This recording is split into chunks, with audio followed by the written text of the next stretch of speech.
O Leandro eu já conheço. O Heinz O Heinz eu não lembro. Não lembro se eu conheço, não. Acho que a gente se Sendo conhece sincero. sim, mas sabe que é aquela coisa de corredor aí dos eventos. Sim. O Heinz é o rei do DevOps aí. Rei do DevOps, né? Que nem o rei do pastel. Hoje eu tava participando. Hoje, para falar a verdade, foi um dia bem agitado para mim, cara, porque tô com um compromisso de voltar a me exercitar e tal. E hoje era um dia pesado e eu acordei às 6 da manhã para pedalar, né? Eu com meu sobrinho aqui, né? 6 da manhã, pedalamos 20 quilômetros e tal, porque não ia ter outro horário. Aí, meio-dia tinha um painel lá do TDC que eu participei. À tarde eu dei treinamento e agora essa talk aqui. Foi complicado. Agenda cheia. Foi complicado. Aí a talk que eu dei, você falou isso aí, Heinz, o rei do DevOps, né? O painel foi um painel que eu participei do TDC. Aí a Tereza, que estava no painel, falou assim: não, porque o Yoshima e o Alisson sabem tudo. Eu falei: caramba, como assim? Sabem tudo? Tudo não dá, né, meu?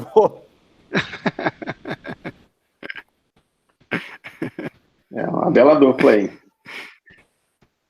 Você tem um texto que você fala do pastel, né? Não comparar a TI com o pastel, porque o pasteleiro não entrega, né? E a TI nem sempre entrega e tudo mais. Você precisa dar uma olhada depois nesse texto aí, Heinz. Acho que dá para.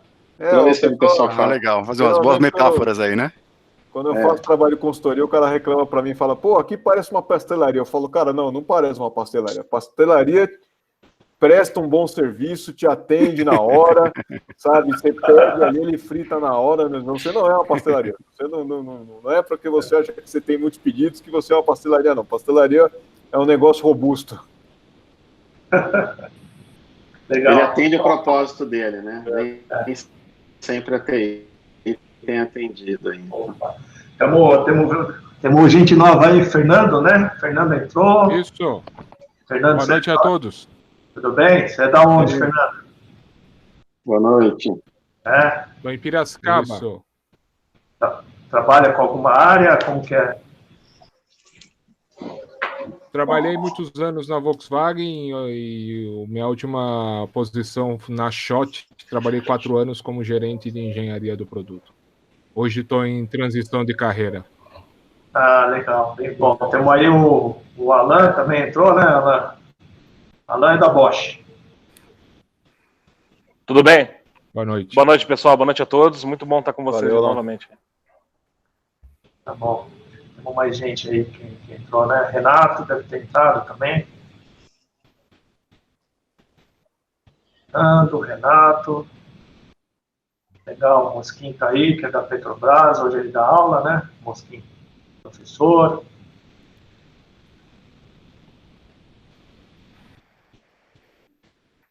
Legal, devagar o pessoal vai entrando. Vamos esperar mais 2 minutos só, aí a gente começa já.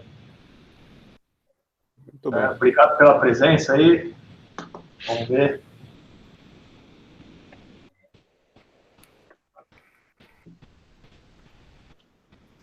Foi legal até na última que o Rai estava falando com o Edipo de Lean IT, e o Alan vai falar de Lean Office no final, né? Última palestra então foi legal que deu para já fazer umas trocas aí de figurinhas aí entre os dois aí.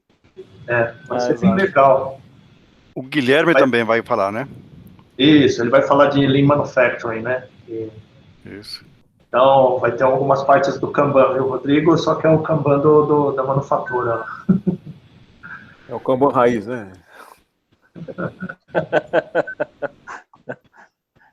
Bom, e aí amanhã tem o Fabiano, né, com a teoria da restrição lá do Goldblatt. Então, só temos fera aí.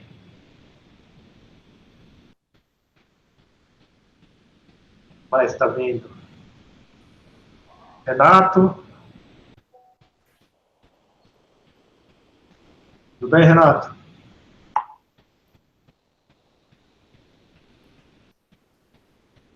Ó, o Ed entrou também.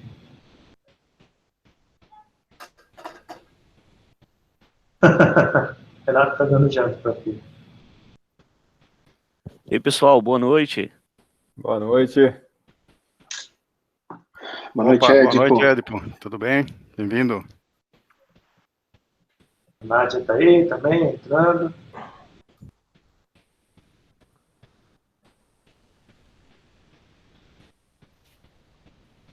Vamos lá, então. Vamos começar o nosso bate-papo.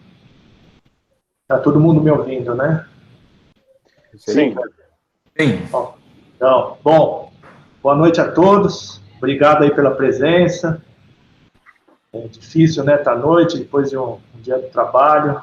Difícil nessa pandemia, como conciliar os horários com a família, home office. Mas obrigado a todos. Bom, aqui só apresentando aqui o grupo, né? O grupo aqui chama Agente 4.0, foi uma brincadeira que a gente fez, né? Por causa da moda que a gente estava ouvindo, ou ouve até hoje, né? Indústria 4.0, Cidade 4.0, Pessoa 4.0. Então a gente começou a falar assim, poxa, tudo isso que ele faz, somos nós, né? Eu acho que foi até o Mosquinho que falou, não, bota aí agente, né? Que é o agente de mudança. Aí começou com o agente 4.0. Na verdade, esse grupo que a gente chama de comunidade sem fins lucrativos, né? A ideia começou lá por 2012, 2011. A base disso foi o pessoal do PMI, né? Eu sou membro do PMI, né? Sou voluntário, tem várias pessoas aqui também que são voluntários do PMI de São Paulo. E começou quando a gente começou a fazer eventos, né? E nos encontramos com várias pessoas de diferentes setores, né? Então, manufatura, TI, né? Parte de farmacêutico, agro, e a gente começou a verificar várias aplicações, questões de práticas diferenciadas, né? E começou a abrir um pouco a nossa cabeça.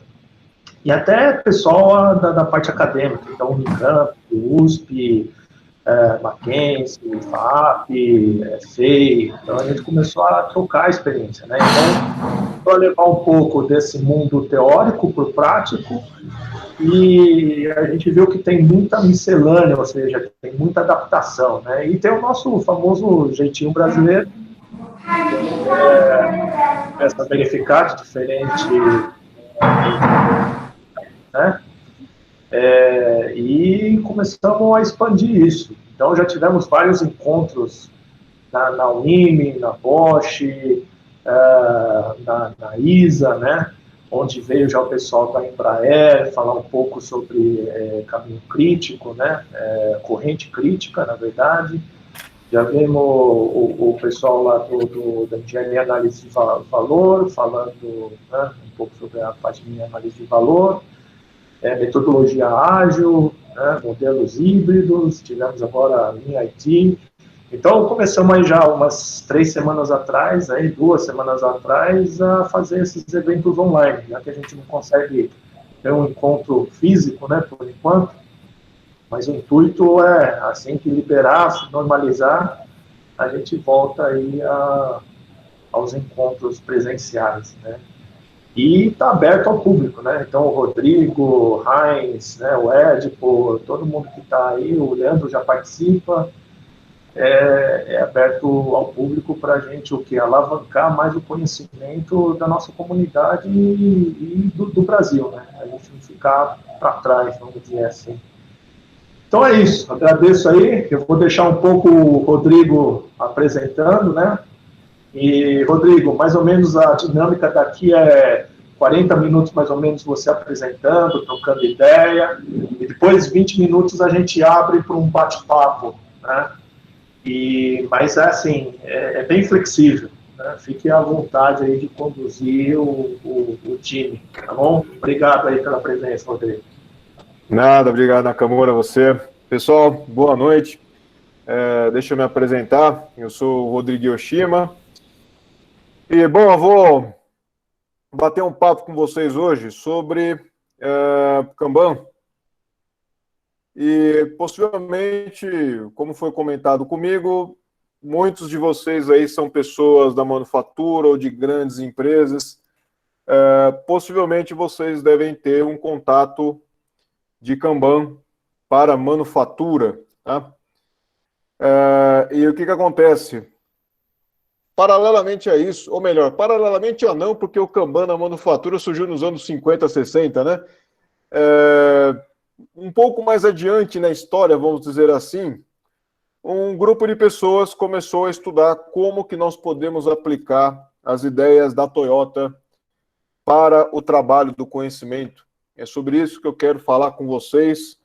E o nome do título dessa palestra é Kanban, um caminho alternativo para a agilidade, porque vocês já devem ter escutado sobre métodos ágeis, etc.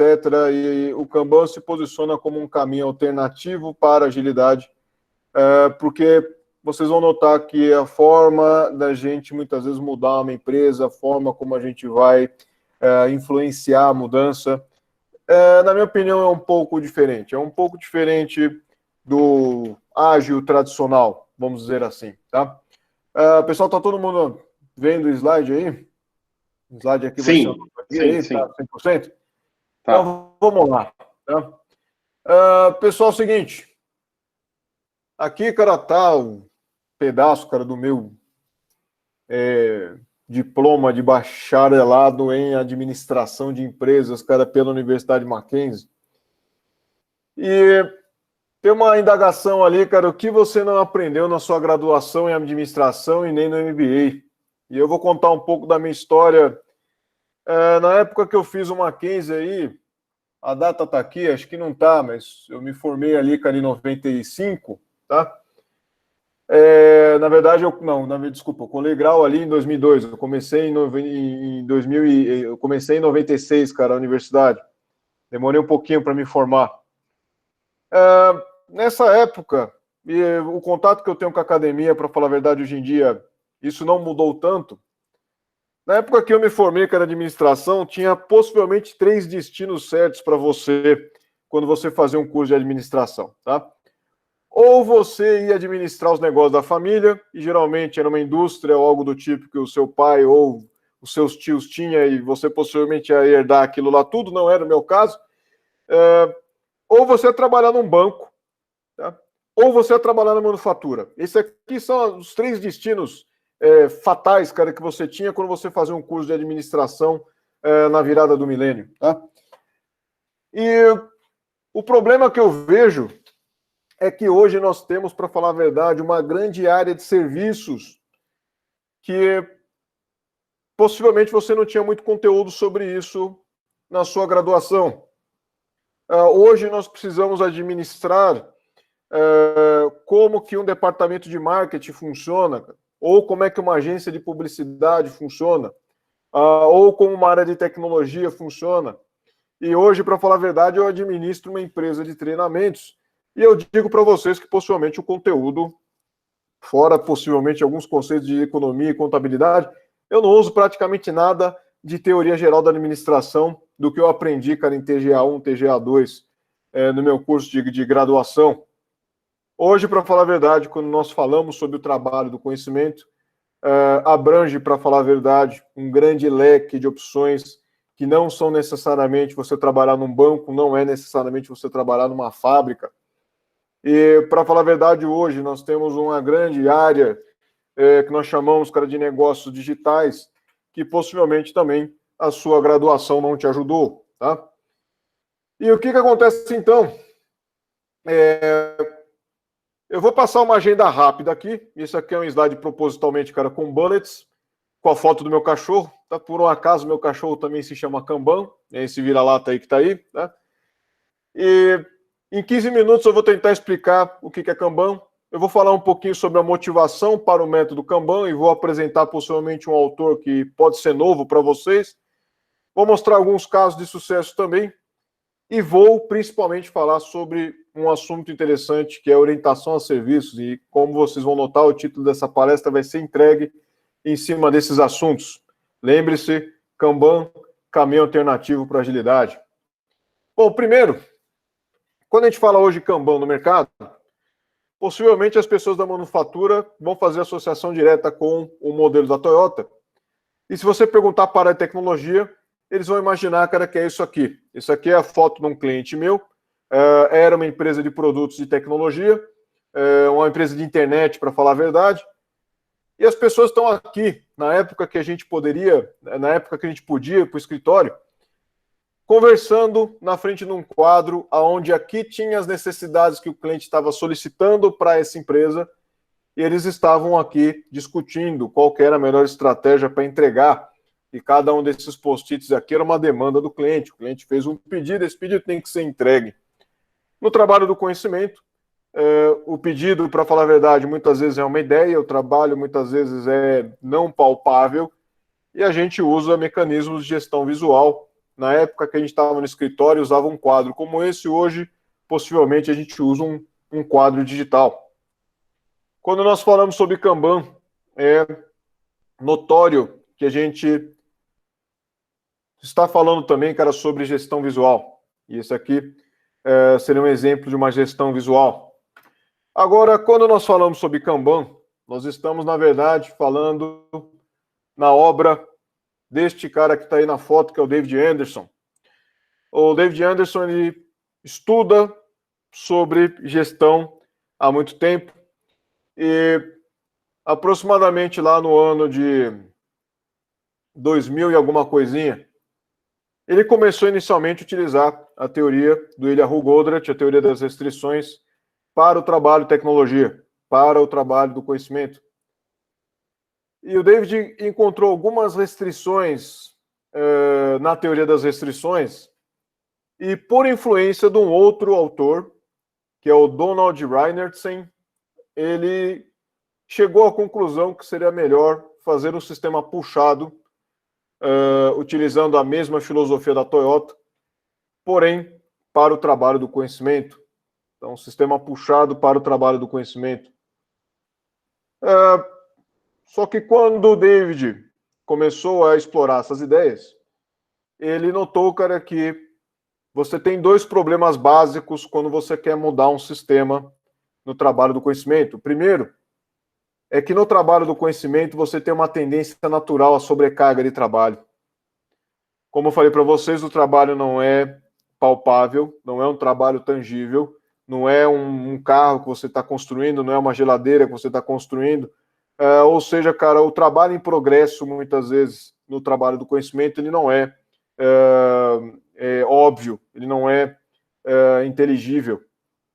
E isso existe possivelmente, cara, por o trabalho do conhecimento ser um trabalho mental, um trabalho criativo. O trabalho, para falar a verdade, está acontecendo no seu cérebro, não é algo que você consegue ver externamente.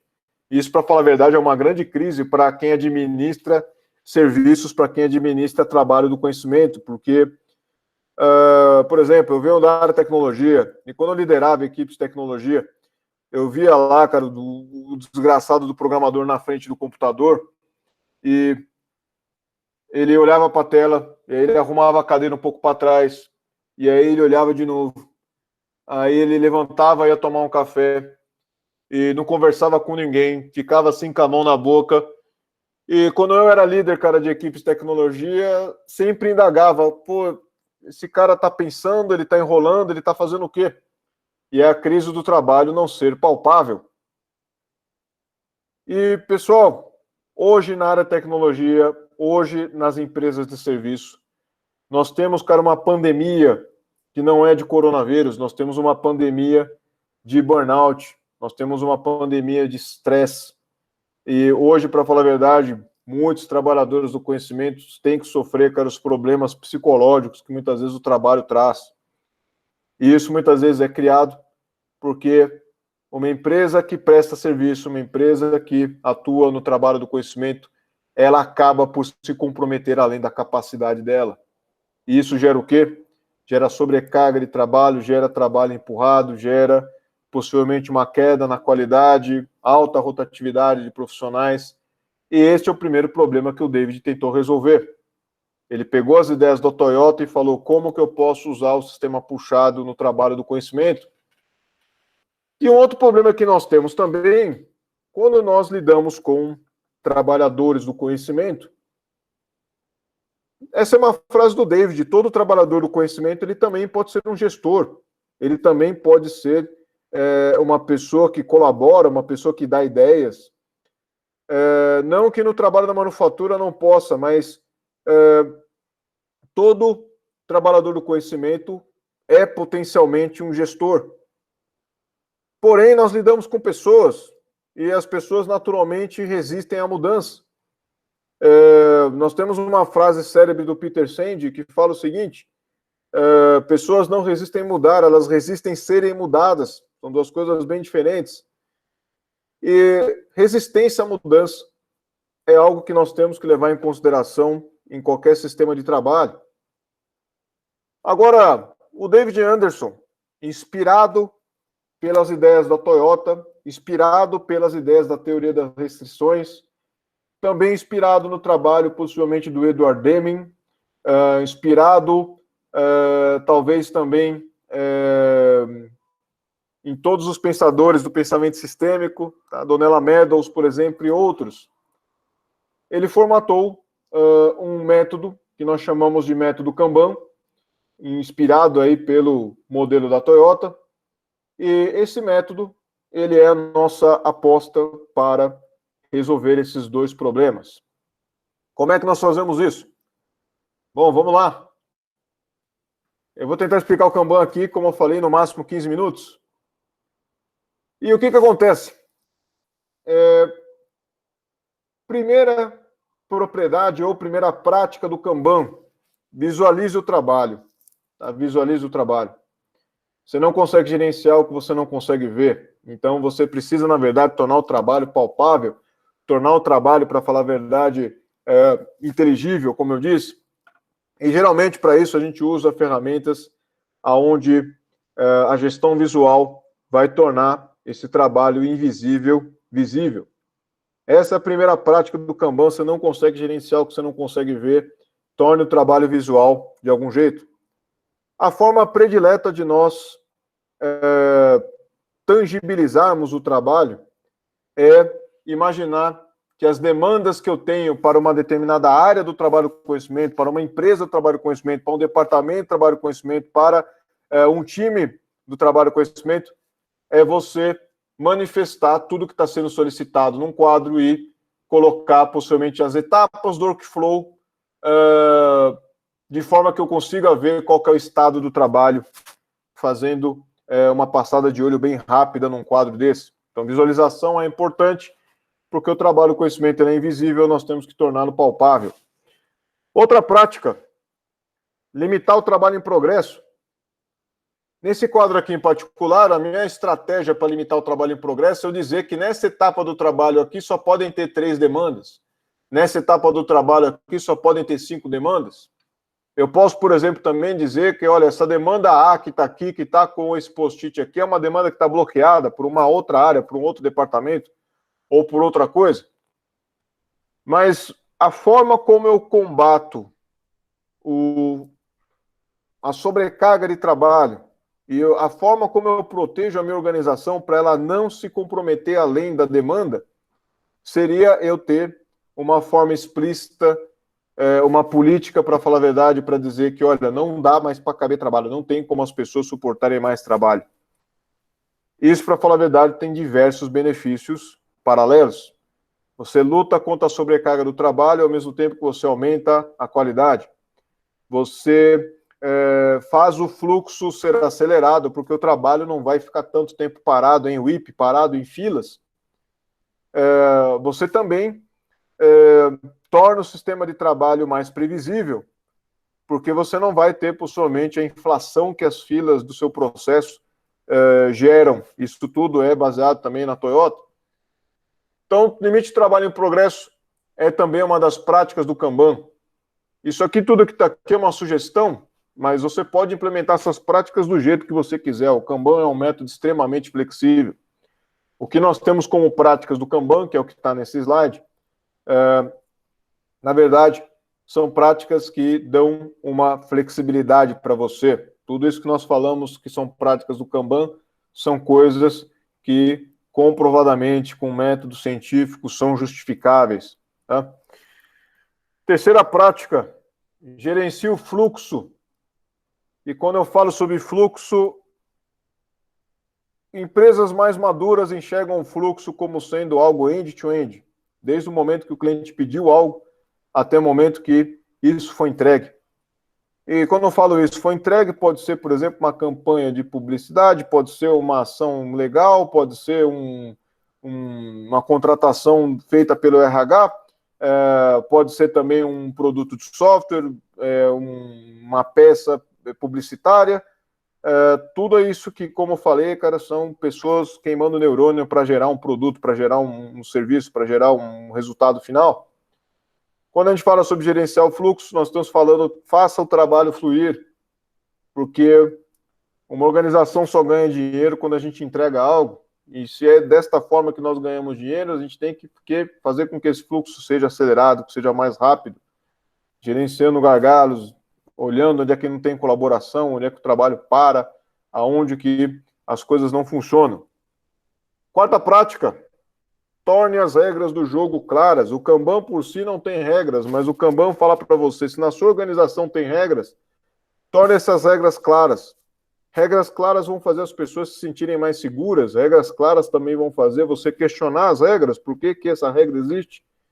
Então o Kanban diz que se no teu sistema de trabalho existem regras, torne essas regras claras, que é uma das formas até de você questionar. E eu coloquei ali um parênteses ali meu, o Kanban por si só não tem regras. Isso é uma coisa que às vezes quando eu falo, possivelmente as pessoas que querem um livrinho de receita, as pessoas que querem um trabalho mastigado, as pessoas que querem um modelinho para se encaixar, uma forminha para se encaixar, ficam de cabelo em pé. Porque, pessoal, o Kanban não impõe nada, o Kanban ele propõe as coisas. Tá?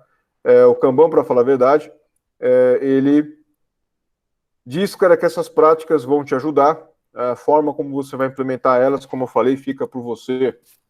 Quinta prática. O trabalho do conhecimento, ele é extremamente dependente de ciclos de feedback. Quando a gente fala sobre ciclos de feedback, nós estamos falando de quantas vezes o meio campista domina a bola e olha para o campo para ver, cara, para quem que ele vai passar. Isso seria uma ideia de um ciclo de feedback. Não é você só ficar parado lá fazendo trabalho, mas qual que é o momento que você levanta a cabeça e fala, esse trabalho que eu estou fazendo tem sentido? É a reflexão, muitas vezes. Essa reflexão, ela pode se dar em qualquer nível. O Kanban diz para nós, torne esses ciclos de feedback, esses momentos de reflexão claros, esses momentos de tomada de decisão explícitos também, e faça com que eles sejam reforçados para que você tenha resultados melhores no negócio. E a sexta prática, aí eu vou ter que contar uma historinha. Nós estudamos gestão de mudança, possivelmente, acho que a ciência da gestão de mudança já existe há 40 anos, ou talvez mais tempo, se você for, talvez, levar até, sei lá, cara, os filósofos gregos, não sei. Mas toda a literatura séria de gestão de mudança que nós temos hoje no mercado, elas dizem para você que é melhor você fazer pequenas mudanças de forma constante, de forma contínua, do que você fazer uma grande mudança revolucionária. Quando a gente fala sobre uma mudança revolucionária, é aquele tipo de mudança onde todas as coisas ficaram para trás e tudo se fez novo.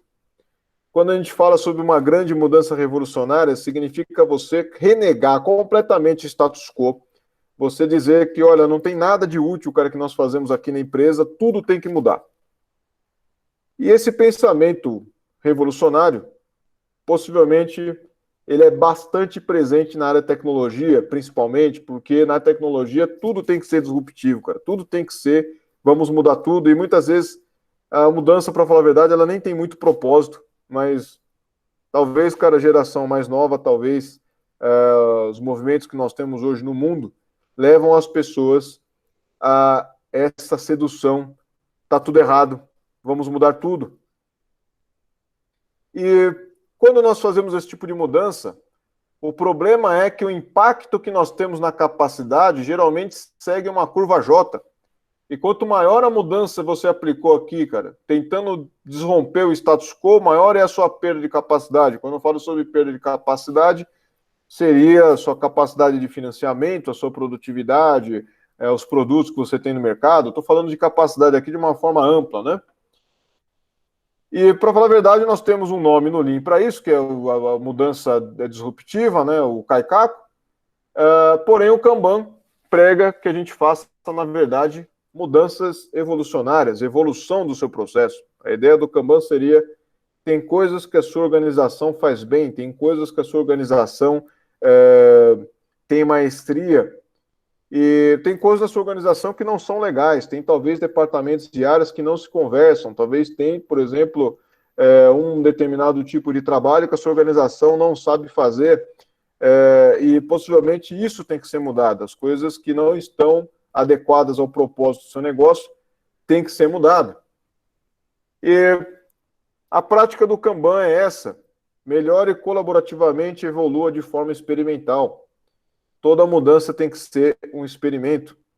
E o Kanban gera, possivelmente, subsídios para que você saiba o que está errado e o que precisa mudar. Tá? Não há julgamentos em Kanban. Essa é a frase que eu vou citar aqui do David Anderson. A realidade é o que ela é. Essa é uma expressão que eu escutei muitas vezes nas minhas viagens para os Estados Unidos. Passei um tempo lá nos Estados Unidos em 2016 e eu notei que o típico americano ele costuma usar bastante essa expressão, tá? A realidade é o que ela é. E muitas vezes eles simplesmente aceitam os fatos, cara, como eles são e lutam muitas vezes para mudar. Porém, eles não tentam maquiar a realidade ou não tentam ter uma visão ideológica sobre as coisas. Tá? Esses aqui são os princípios de gestão de mudanças do Kanban. Se você quer mudar a sua organização, essa aqui é a orientação que nós temos. Comece com o que você faz hoje. Não tente mudar a sua organização de cima para baixo. Use uma abordagem evolucionária para a mudança, seria o segundo princípio aqui. E por último, mas não menos importante, nós da comunidade Kanban acreditamos que o que muda uma organização são pessoas. Não é o método que vai mudar a organização, são pessoas. E o Kanban reconhece isso com esse terceiro princípio: encoraje a liderança em todos os níveis da organização. O que nós acreditamos é que, muitas vezes, nos pequenos atos, onde uma pessoa que nem sequer tem um cargo ou significativo na hierarquia, ele pode melhorar algo. Nós temos uma ideia no Kanban que, quando alguém olha algo e vê que está errado e simplesmente diz, vamos fazer algo a respeito, isso é um ato de liderança. E nós queremos, na verdade, resgatar isso. Eu não sei como que está na área de vocês, mas o que eu tenho visto na área de tecnologia é que nós temos muito coach e pouco líder. Isso, na minha opinião, é algo triste. As pessoas hoje estão buscando autoajuda empresarial e estão entrando numa seara de todo mundo tem que estar bem. Olha, não fale sobre problemas, fale somente, cara, sobre as coisas boas. E isso, na minha opinião, está minando. Tá? Quanto mais autoajuda gerencial nós tivermos, cara, menos líderes nós vamos ter. Isso, na verdade, é uma história triste. Espero que não esteja acontecendo na área de vocês, mas na área de tecnologia isso tem acontecido. Agora pergunta, mas Rodrigo, essa ideia da evolução funciona? Será que a minha organização não precisa ser virada do avesso para ela mudar? E olha, eu vou colocar a organização num caos para ver se do caos ela se remonta de um outro jeito? Talvez isso aí funcione com aquele animal mitológico, a Fênix, mas com a empresa é difícil de você imaginar uma empresa se virando do avesso e a partir da virada do avesso ela sair algo melhor, tá? O exemplo que eu posso passar para vocês é a HP. A Kelly Fiorina, ela foi contratada na HP com o simples objetivo de fazer uma revolução. A Kelly Fiorina foi contratada pelos acionistas para Kelly Fiorina, entra na HP e arrebenta com tudo, cara. Junta departamento, separa departamento, compra Compaq, vende essa outra área aqui. E o que acontece? Ela veio, cara, com esse propósito. Muitos autores e muitos críticos disseram, cara, que a atuação da Kelly Fiorina na HP não foi uma atuação desastrosa. Muitos analistas falam que, cara, o negócio já ia para o buraco com a Kelly Fiorina ou sem, né? A atuação dela, para falar a verdade, não foi algo desastroso, tá? Mas é o que acontece muitas vezes quando a organização tenta mudar, e muitas vezes querendo fazer uma mudança revolucionária atrás da outra, ela muitas vezes não encontra o caminho para atender melhor o cliente, tá? Eu juntei algumas histórias aqui, essas histórias, para falar a verdade, são de alunos meus, parceiros comerciais, algo do tipo. Isso aqui é o Diego, ele está fazendo um trabalho num grande banco espanhol, só que em Portugal. Ele, para falar a verdade, tem usado o Kanban um tempo, hoje é o nosso parceiro, o nosso braço da Aspercom lá em Portugal. E isso aqui é um gráfico que nós explicamos muitas vezes nos nossos treinamentos de Kanban, um gráfico de fluxo acumulado, é o Cumulative Flow Diagram. E esse aqui, como eu falei para vocês, é sempre o líder que eu tento acreditar as mudanças que acontecem. Eu não tento acreditar, cara, o Kanban. O Kanban, na verdade, é só uma ferramenta nas mãos de um agente de mudança. O Diego fez um bom trabalho com o Kanban nesse grande banco, e aqui está o resultado deles, o resultado do trabalho do Diego. Ele teve aí uma diminuição do lead time em média em 3 vezes, tá? E aumento da vazão dele, desse serviço que ele estava administrando, em até 30%. Como é que ele fez isso? Pequenas mudanças. Identifica o gargalo, gera uma capacidade lá, tenta possivelmente dimensionar melhor esse gargalo, tenta aumentar a colaboração das pessoas, que é extremamente importante no trabalho com conhecimento, tenta talvez modular melhor a demanda, tenta talvez tornar claro quais são os compromissos, cara, com o cliente. Vocês notam aqui também que ele reduziu bastante o IP, que seria essas faixas aqui do meio, cara, desse gráfico, e isso fez com que a taxa de crescimento dele saísse deste ângulo aqui, cara, para este ângulo aqui, e foi daí que saiu esses dados aqui que eu coloquei. Um outro aluno nosso, o Pedro Sasso aí, ele está mostrando aqui qual foi o impacto que o nosso treinamento trouxe para a área dele. No caso dele aqui em particular, ele fez uma redução de tamanho de lotes, ele estava trabalhando com lotes de trabalho extremamente grandes, e isso, para falar a verdade, foi o grande ato de liderança do Pedro nesse cliente que ele estava atuando. Lead time reduzido em 5 vezes, aumento da vazão em até 4 vezes. O Rodrigo Brandão tem uma história interessante, que ele mandou os dados para mim desse serviço que ele administrava, e o Rodrigo, cara, ele nem tinha visto o que ele tinha feito. Eu precisei montar os dados dele de uma forma estruturada, e eu cheguei para o Rodrigo uma hora e falei: Rodrigo, se você não está pedindo, cara, o dobro do seu salário de aumento, eu não sei o que você está fazendo com o Kanban, cara, na sua empresa. Ele trabalha, para falar a verdade, numa grande empresa de atendimento de telemarketing, e esse aqui foi o resultado do trabalho dele nessa empresa. Ele teve a redução da carga de falha, que é o número de defeitos, cara, de 50% da carga dele, cara, para 33%. Ele teve uma redução do lead time médio de 11 para 4 dias. O aumento da vazão dele de 2 demandas para 6 por semana. As demandas de valor, ou seja, inovações, novas ofertas para os clientes. E isso aqui são os dados que eu formulei, que eu modulei para o Rodrigo. E o negócio que é interessante é que eu falei para ele: você nem percebeu o que você fez. Isso, para falar a verdade, gerou até, esse caso aqui do Rodrigo, gerou até um programa de treinamento na Aspercom voltado para que o gestor, para que o líder entenda melhor como que o sistema de trabalho dele funciona. Esse aqui é o Roland Santos. Você vê que é um garoto aí bem jovem, trabalha numa startup, para falar a verdade. Hoje, para falar a verdade, já está em break-even. Ele também tinha alguns dados aqui sobre o serviço dele. A coisa que ele conseguiu, para falar a verdade, nesse sistema foi uma previsibilidade maior de quantas entregas ele conseguia fazer, mas também é significativo o aumento da vazão em aproximadamente 20%.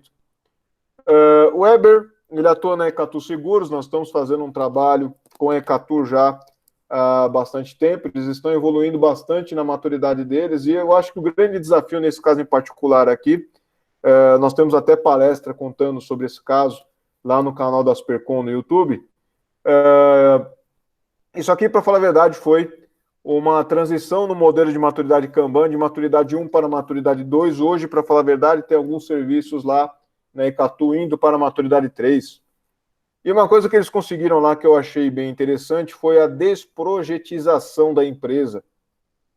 A empresa não pensa mais hoje em projetos, ela pensa, na verdade, em lotes entregáveis, cara, para o cliente. Antes eles tinham uma abordagem do tipo, olha, eu tenho esse projeto aqui, esse projeto vai depender da área X, vai depender da área Y, vai depender da área Z, e hoje eles não pensam mais dessa forma, eles pensam que, olha, nós temos um compromisso com o cliente, esse compromisso vai ser quebrado em diversos lotes, e esses lotes, na verdade, vão fluir dentro dessa cadeia de valor, dentro dessa rede, para falar a verdade, de geração de valor, e com isso, simplesmente se dissolveu o conceito do gestor do projeto e, para falar a verdade, eles converteram tudo isso para gestores de serviços. E o que nós queremos dizer com isso? Eu vou explicar daqui a pouquinho. Outro dado importante aqui, nesse caso em particular, foi a redução do lead time em 50%. Pessoal, vocês estão notando que o que nós muitas vezes falamos a respeito de melhoria em Kanban são melhorias objetivas. Quando a gente chega e fala o seguinte, nossa empresa está mais ágil no Kanban, cara, significa que nós temos dados mostrando, cara, que teve uma redução significativa do lead time. Outro efeito que eu não tenho gostado que tem acontecido no mercado é que parece que a agilidade é um negócio esotérico, é um negócio místico, é um negócio... olha, você tem que alcançar o nirvana, olha, você precisa seguir esse guru aqui. Nós, na comunidade de Kanban, gostamos de ter o pé no chão. Diga para mim, não simplesmente diga para mim, cara, o que é. Hoje, para falar a verdade, tem algumas frases célebres que alguns gurus têm falado. É aquele negócio bonito que engaja, mas muitas vezes não traz resultado. Agilidade é mindset. Outra coisa que eu escutei também, como é que é? Não faça ágil, seja ágil. Olha que coisa bonita que engaja, muitas vezes atinge o teu coração lá, tal, mas geralmente são palavras jogadas ao vento, são coisas aí abstratas, né? Muitas vezes o cara quer fazer isso para parecer o cara mais esperto da sala. Não é este caminho que nós estamos tomando com agilidade no Kanban. Para mim, a gente tem, para falar a verdade, que ter parâmetros objetivos para dizer o que é agilidade. Para nós não é um conceito abstrato, é um conceito concreto. Tá? Então, você diga para mim o quão ágil você é, mostrando números. O Edward Deming tinha aquela frase célebre, né? Em Deus nós confiamos, todos os outros têm que trazer números. Tá?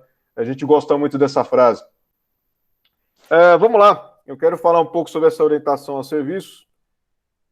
Como que a gente faz isso na prática, pessoal? Isso aqui é uma apresentação também curta, mas eu quero tentar mostrar para vocês como que nós implantamos Kanban numa empresa de serviços, numa empresa que atua na economia do trabalho do conhecimento. Bom, está aqui.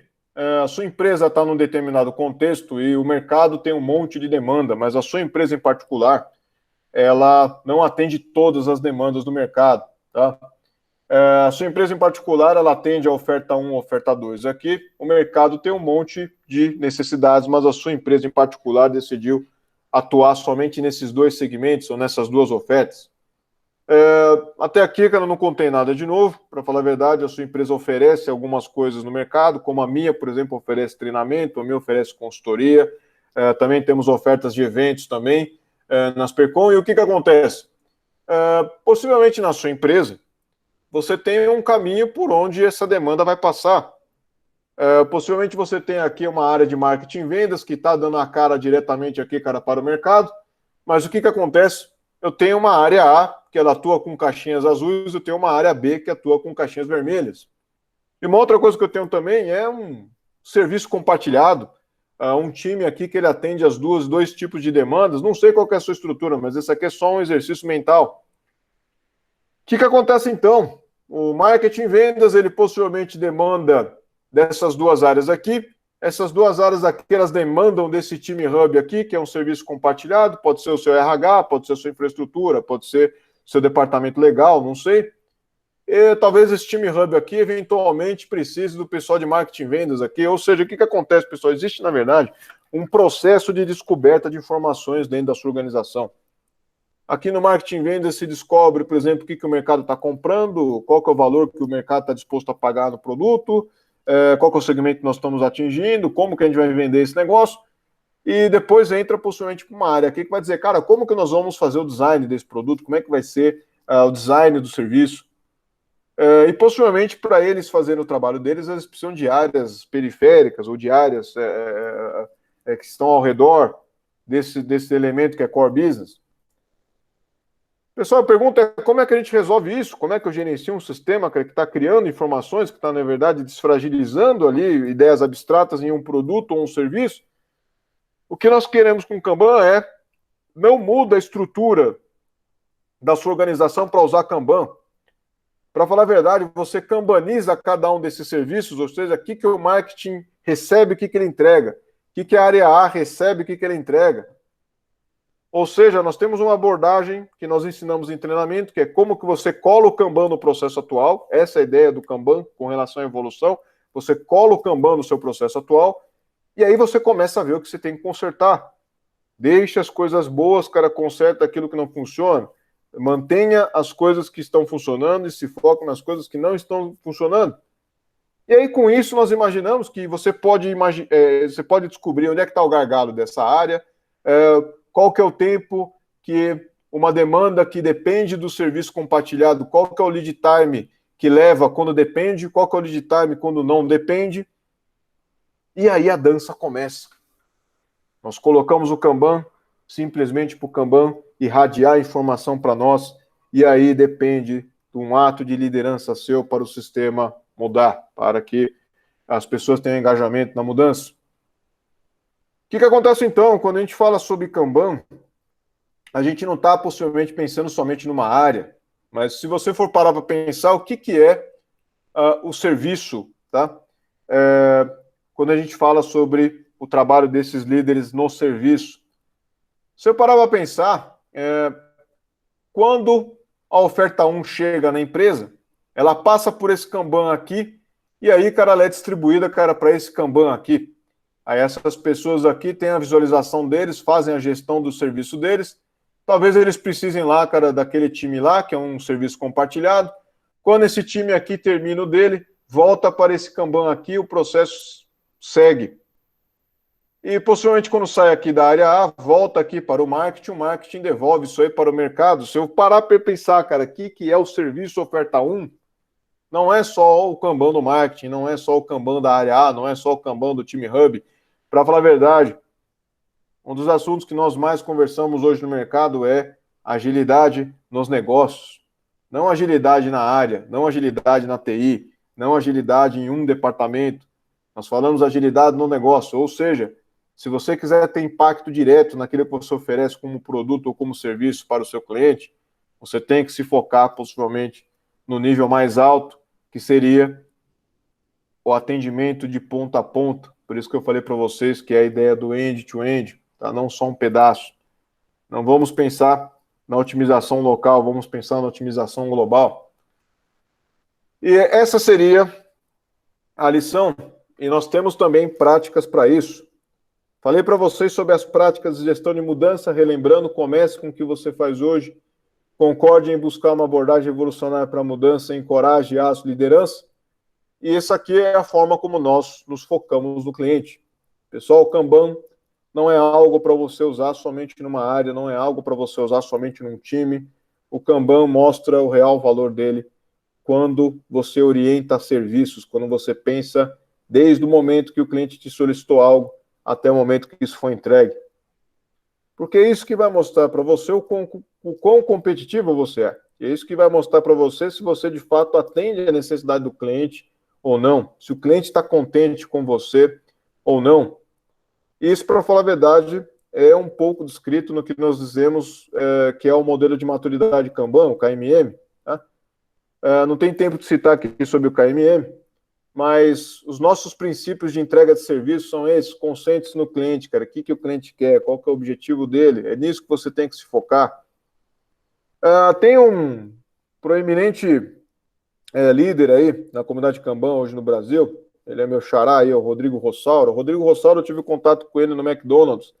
Eu fiz um trabalho com ele, que também está lá no canal da Aspercom no YouTube. Se você procurar lá, Hambúrgueres Kanban, lá no canal da Aspercom, você vai ver a palestra lá do Rodrigo Rossauro. Rodrigo Rossauro, ele saiu do McDonald's e foi para a Amazon. E a Amazon tem aquele lema: não é concentre-se no cliente, não é goste do cliente, não é escute o cliente. O tema, cara, o lema, para falar a verdade, da Amazon é seja obcecado pelo cliente. E isso possivelmente é a explicação dessa visão aí do Jeff Bezos para o sucesso, cara, da Amazon. A Amazon tem, cara, uma necessidade intrínseca de vamos diminuir sempre o preço, porque ele sabe que no mercado que ele atua, um dos critérios de escolha do cliente, logicamente, que é o preço. Eu procuro possivelmente coisas no Mercado Livre, coisas no OLX, coisas no Magalu, em qualquer lugar, e eu vou falar para vocês que, para mim, um dos critérios primordiais é preço, tá? Porque são bens aí, muitas vezes, commodity, coisas que eu compro online, tá? O Jeff Bezos tem essa visão, e o Rodrigo Rossaro tem compartilhado com a gente que essa visão, ela é verdadeira dentro da Amazon. O Rodrigo Rossaro uma vez comentou comigo que falou, Rodrigo, de fato, na Amazon, quando você tem a voz do cliente nas suas mãos, você tem possivelmente mais poder político do que o próprio C-Level, né? E essa é a forma como a Amazon tem tomado o mercado aí, tem se transformado numa gigante. Não tem segredo nenhum, cara, é foco no cliente, tá? Não foco nas picuinhas internas e nem nos egos. Gerencie o trabalho, deixe as pessoas se auto-organizarem ao redor dele. O trabalho do conhecimento, como eu falei para vocês, não é um trabalho de você liderar um jardim de infância. Todo trabalhador do conhecimento ele pode ser também um gestor.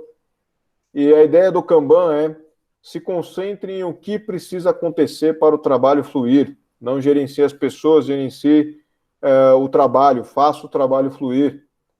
E, por último, não menos importante, evolua as políticas do seu negócio para melhorar os resultados, não só da sua empresa, mas também do seu cliente. E, pessoal, só fazendo um breve resumo, esse aqui é mais um quadro Kanban que está mostrando algumas coisas a mais, como é que o ciclo de negócio funciona, como é que o ciclo de engenharia funciona, ou como é que o ciclo de discovery funciona, como é que o ciclo de entrega funciona. Nós chamamos isso aí no Kanban de upstream e downstream. E o Kanban ajuda você, tá? Opa, voltei aqui sem querer. O Kanban ajuda você a ter liberdade para criar, mas ao mesmo tempo ter governança.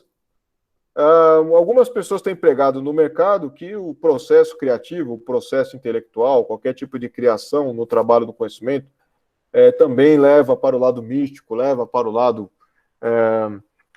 abstrato.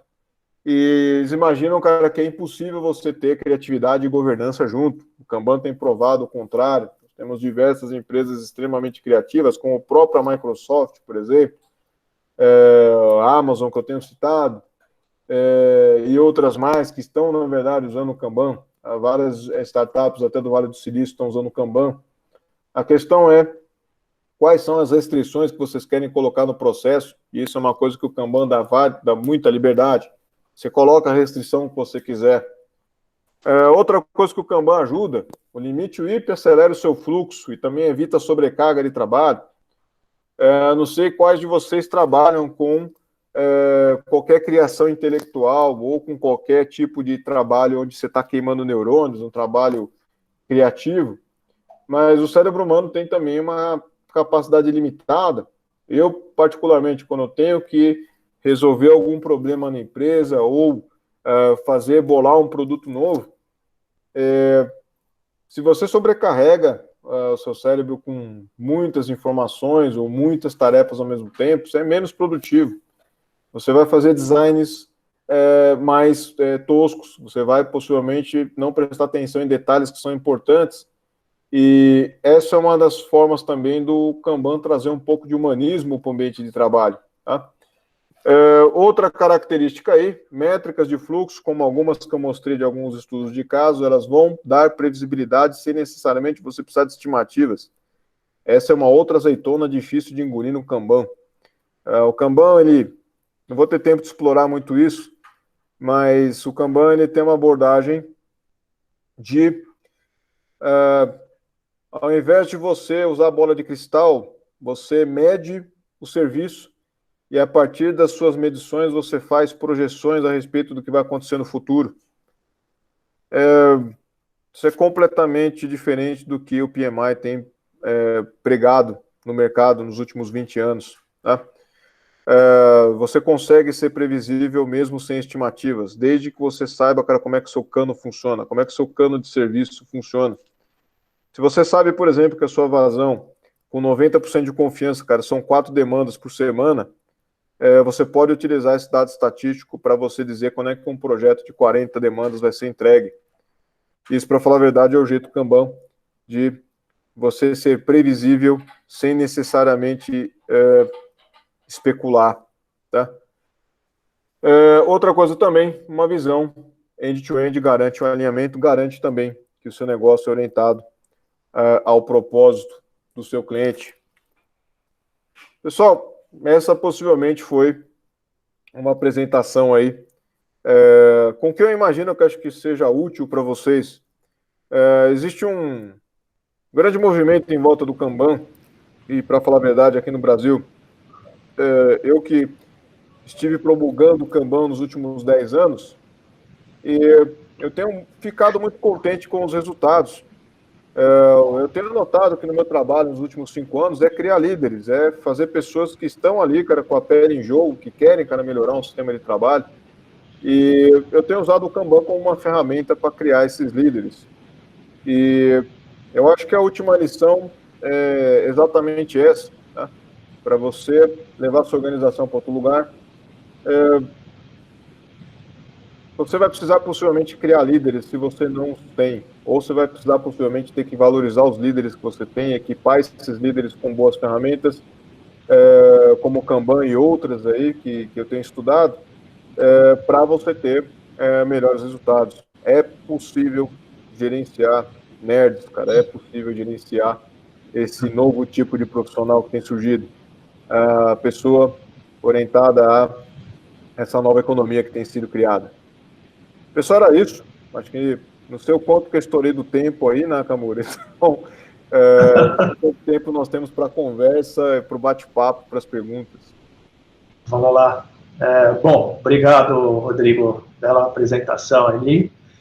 Agora me deu uma visão aí de como vocês entendem Kanban, né, na área de software, na parte digital também, vamos dizer assim. Ou para qualquer área do trabalho do conhecimento, né? Hoje, para falar a verdade, nós temos aplicação de Kanban em marketing, vendas, em tudo que é trabalho intelectual, né? Mas eu vou deixar assim, eu tenho vários comentários aqui, mas eu vou deixar aí pro time um pouquinho, né? Não é jogada não. Mas tem várias coisas que você falou, que a gente, na parte de indústria, né, manufatureira, se mistura um pouco o Kaizen, né, o próprio Kaikaku, o Kaizen, Kaikaku, tem a parte de mapeamento que a gente faz, assim, antes de entrar no Kanban, e para serviço a gente usa o Makigami. Sim, tem várias coisas que eu acho que daria para ter uma troca legal entre o pessoal da produção com o pessoal de TI, vamos dizer assim, né? Não vou estereotipar, mas tem várias coisas, porque assim, tem algumas coisas que na minha cabeça eu estou pensando, para eventos discretos e muitas vezes você consegue colocar algumas ferramentas em cima, né? Quando o evento é dinâmico e contínuo, você tem outras ferramentas, né, que a gente utiliza também, né, que nem Chaco. Eu estou pensando como fazer dentro da fábrica para o teu mundo, né, para o mundo onde do mundo. Então, assim, tem várias coisas que dá para aproveitar, mas eu vi que, assim, a filosofia do Kanban, ela sai desde o Kaizen. Ela pega um pouco de SMED, né, que a gente fala, pega um pouco de mapeamento, depois, porque o Kanban para a gente é uma ferramenta, né, e o Kaizen é a melhoria contínua, né, que fala. Mas, legal, eu deixo mais assim, temos o Mosquinho, o Alan, o próprio Fábio aí, temos o pessoal. Eu queria que comentasse um pouco, né, como que vocês enxergam, o que vocês têm, qualquer dúvida. Abrir um pouquinho. Nakamura, eu queria até sugerir se o Alan, ele está fazendo um trabalho ali com Lean Office, né, então eu acho que ele está tentando aplicar alguma coisa ali no trabalho do conhecimento. Eu já pedi para ti lá, quando a gente estava falando de Lean IT, para você falar um pouquinho, Alan. Se você puder comentar alguma coisinha do que você viu aí com o Lean Office, o que você está fazendo, achar aí uma comparação, alguns pontos em comuns, o que você viu que é diferente. Eu vejo, hoje tem uma proximidade, essa questão que o Rodrigo comentou foi muito bacana dessa questão de trazer tudo para o visual, né? Trazer próximo, trazer aquele trabalho intelectual para o visual. Eu vejo que essa é uma proximidade muito grande dentro da grande onda de Lean Office que a gente está assim, conduzindo, né? Que a gente vem trabalhando há algum tempo. O meu ponto ainda na verdade, uma dúvida, uma pergunta para o Rodrigo para ele explorar um pouco esse aspecto comportamental, né? Para a galera que já está, que você comentou bem aí, que está no burnout, o pessoal que já está debaixo d'água, como que se mantém uma metodologia dessa viva, né? Porque o que eu tenho visto um pouco da minha experiência dos quadros Kanban que eu tenho visto, ou visual, ou físico, presencial, ou mesmo, né, digital, depois você não encontra ninguém para, vamos dizer assim, no começo o pessoal está muito empolgado e atualizam, eles vão lá e trabalham, depois aquilo vai perdendo um pouco a força, sabe, como manter a chama acesa, acho que é um pouco, vai por aí minha pergunta para você, porque depois o pessoal esquece e fala, bom, e agora, quem que atualiza tudo isso? Não temos tempo nem sequer para atualizar o quadro, para colocar o throughput, toda a saída, minha vazão, tudo aquilo atualizado dentro de um quadro visual. E aquilo vai perdendo força dentro da organização, e o pessoal vira e fala, bom, o sentimento que eu percebo é mais uma coisa para a gente fazer no dia, atualizar, nos encontrarmos ali, ver quem está devendo coisa, uma exposição, e não tem tempo de atualizar. Então é mais ou menos isso que eu tenho visto um pouco também, de pegar um pouco da parte crítica aí, né, uma provocação para todos aí, né? Não, sim, Alan. Acho que esse tipo de dor é uma dor que nós temos também, que nós temos remediado. Deixa eu parar a apresentação aqui para abrir para todo mundo. A primeira, Alan, acho que é você criar um ciclo de feedback, né? Nós temos no Kanban uma cerimônia, uma cerimônia não, né? Um ciclo de feedback, uma cadência que nós chamamos de Kanban Meeting. E a ideia seria você institucionalizar isso, cara, como um momento que todo mundo vai se encontrar ali na frente da gestão visual e vai discutir os problemas, tá? Isso é uma das formas que você tem de manter essa chama acesa, tá? Outra, na minha opinião, é a formação da liderança. A liderança começar a demonstrar o valor que aquilo tem, tá? E outra coisa também que eu vejo, Alan, é quando você vê, essa possivelmente, cara, é uma grande diferença que eu vejo nessa filosofia Kanban do David Anderson com o Lean, tá? O quadro, a visualização, a gestão visual, cara, tem que ser um artefato dessa área, tem que ser um artefato destas pessoas, cara. Não pode ser um artefato que foi modelado por alguma outra pessoa. As pessoas têm que ter um ownership daquela visualização, de forma que elas sintam que aquilo é delas, que aquilo ajuda elas, tá? E eu vejo que as pessoas perdem o interesse, muitas vezes, num quadro, ou perdem o interesse na gestão visual, quando a gestão visual é o nirvana, é uma ideologia, tipo assim, olha, eu não tenho, cara, uma relação, eu não vejo que o meu trabalho é daquele jeito, o cara que está mapeado, né? Então o que acontece? Algumas vezes a gente tem que deixar a visualização simples, porque as pessoas não querem ver muitos detalhes, ou elas não querem ver aquilo modelado por alguém, sabe? Aquela coisa que, olha, veio um cara mais esperto do mundo aqui e modelou isso para mim, tá? Então essas muitas vezes são alguns cuidados que nós temos tomado. A gente não imagina, cara, que é uma pessoa ou um especialista em Lean, ou uma pessoa. Essa é a divergência que nós temos, por exemplo, com o VSM, tá? A gente não imagina, cara, que essa ideologia do tipo, eu vou perguntar para o cliente o que ele quer e fazer aquele passo para trás, cara, que a VSM diz. A gente não imagina que isso é uma coisa útil. O que a gente acredita começa com o que você faz hoje, como eu falei, e aí a partir daí você vai começando a ver, cara, o que nós estamos fazendo de errado? E aí você vai consertando. Isso aí é uma filosofia de antifragilidade, né? Uma filosofia que você vai tirando os defeitos e vai com isso melhorando, tá? Então essas geralmente as formas que a gente na comunidade Kanban tem interpretado essa questão de as pessoas não usam quadro. Agora, outro ponto que você comentou, Alan, no trabalho com conhecimento, as pessoas precisam ter um slack time, né, cara? Não é assim, quanto mais eu peço, cara, mais a pessoa vai ficar proficiente naquilo, tá?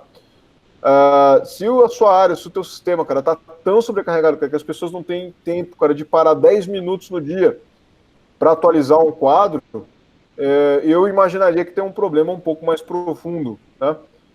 Eu concordo com você que talvez as pessoas não tenham tempo todos os dias para dar 10 minutos, mas, cara, talvez elas tenham, cara, tempo terça e quinta, ou segunda e quarta e sexta para fazer. Tá? Se a carga de trabalho está tão alta que elas não conseguem 10 minutos parar, e como eu falei, cara, o meio campista dominou a bola, sabe? Ele não vai olhar para a bola, ele vai olhar para o que ele vai fazer, né? Se as pessoas não tivessem esse mínimo de tempo para pensar um pouco mais estrategicamente, para não queimar o cérebro, mas pensar em como que seria a melhor forma de trabalhar, eu acredito que acho que é um problema mais profundo, não é o problema da atualização do quadro. Tá? Maravilha. E só para compartilhar a experiência, né, um pouco daquilo que eu vivenciei aqui, lá na Alemanha, um pouco também, né? Os quadros, assim, teve alguns times lá que o pessoal transformou realmente aquele dia a dia das pessoas, né? Eles ficaram super motivados com aquele quadro, porque se não existia aquela prática de reunião, a gente teve que colocar um reloginho lá, ser bem, né, questão de preocupação com o tempo, 15 minutos no máximo na reunião, 15 minutos, deu 15 minutos, o reloginho tocava lá uma sirene, o alarme tocava ali e a reunião acabava mesmo, não podia ficar mais com aquilo, senão aquilo se tornava muito moroso, muito, né, o pessoal perdia um pouco o interesse.